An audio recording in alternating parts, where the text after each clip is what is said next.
So I have been able to get a Honda SH150 to test ride, and this is kind of like a little bit of a bigger scooter than I'm used to. Physically it doesn't look too big, but this scooter is an excellent riding scooter. Now, one of the great features about this scooter is these big wheels that it has. Having these big wheels is a huge help. It's probably like one of the best things about the scooter. I think after riding the small wheel scooters for so long, you don't realize how unstable small wheel scooters are. But with these things, I mean, these things just make it so more stable. And look at this, disc brakes. So, you know, dimensions wise, it is a little taller than most 50cc scooters and 110s. The 110 that I have to ride around is actually shorter than this. So if you're a short person, you might want to consider the 110, which is a little bit better for shorter people. And you do need a motorcycle license for this. It's a 150cc, and it does go up to like 65, almost 70 miles an hour, you know, going downhill. On the level surface, it'll go up to 60, like no problem. For getting the trunk open, all you have to do is twist it this way. You can open up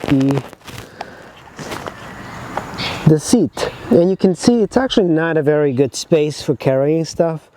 So if you do want underseat storage, the Honda Elite 110 is much better for storage than this one.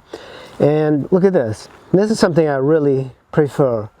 It's got the gas cap here, and you don't need a key to remove it. It's got this nice little feature, which is hooks, and the hooks are for like grocery bags and things like that, so things don't get shuffled around. And another great feature, like once you get big scooters, anything over 100cc, they start getting a hump here for the engine and things like that. This one is nice and flat. So I'm a very big fan of these flat platforms for the shoes for your feet, because you can carry a whole lot of stuff in that little space. I carry my tripod, my bags. I can just put it there and put my feet on top, and it's pretty amazing how much you can carry. Also, it's got really nice, comfortable passenger foot pegs. Look at that. Very generous foot pegs. And the seat for the passenger looks pretty good too. Actually, it doesn't have a kickstart or a kickstand. It only has a center stand, which is more than enough.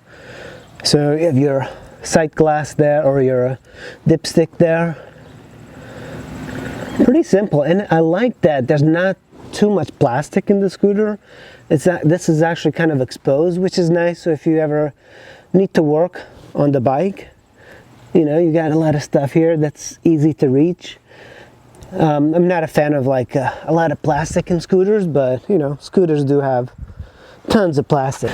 So you turn it, it's fuel injected, by the way, and now you push in the left handlebar, kickstand, and you start it. And it's a very quiet bike. Very nice sounding.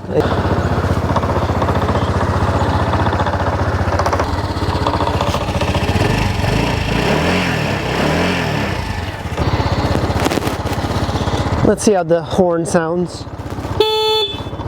Sounds pretty good. Nice and loud. Blinkers. You know, they're pretty much what you'd expect. Very simple stuff, except the Honda Elite 110 does not have the trip meter reset or the clock. But pretty much all the same. It looks like they get them from the same parts. The color is a little bit nicer than the Honda Elite 110 as well. The SH150 is a great scooter.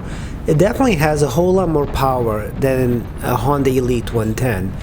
And with its big wheels, it really makes it a lot more stable than the 110. So riding back and forth between the 110 and the 150, you really notice a huge difference. There's a whole lot more power, it's a whole lot more stable. Now I've checked the mileage on the Elite 110 and it gets close to 90 miles to the gallon, and the Honda SH150 gets about 65 to 70 miles to the gallon. One of the pros of the Honda Elite is its ability to store things underneath the seat. This underneath storage compartment is the largest I've ever seen in a scooter. I've ridden quite a few, even a Honda C3, which you would think would have much more storage because it looks bigger.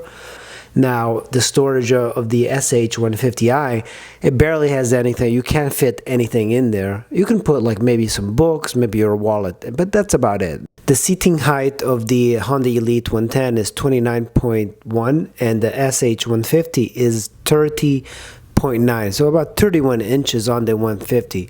You definitely feel a little bit taller on the 150. Weight of the 110 is 254 and the 150 is at 302 pounds. And you can actually tell this when you're moving the bike around. So I took both of these bikes out. One thing you notice is that the SH150 handles a whole lot more like a motorcycle. The big wheels make it turn in a lot slower, but it's also a lot more stable, so you can go around corners faster, much more stable. If you were to buy these bikes brand new, the Elite 110 would be $3,000 in 2010, and the SH150 costs $44.99. That's a whole lot of money for scooters. The 150, gets up to speed very fast. It actually beats a lot of cars off the line. You can still lane split on this scooter, and you can even park on the sidewalk because it looks just like any other regular scooter. It is a little bit bigger, but the dimensions don't look very different than any 50cc scooter. And I think when you get that style of scooter, most people kind of let you park on the sidewalk and things like that. Thank you for watching this SH150 review. I hope you liked it, and if you like our videos, please subscribe to our YouTube channel. It is a great way to find out about all the new vehicles that we get, and it keeps us motivated in creating new videos, so please subscribe.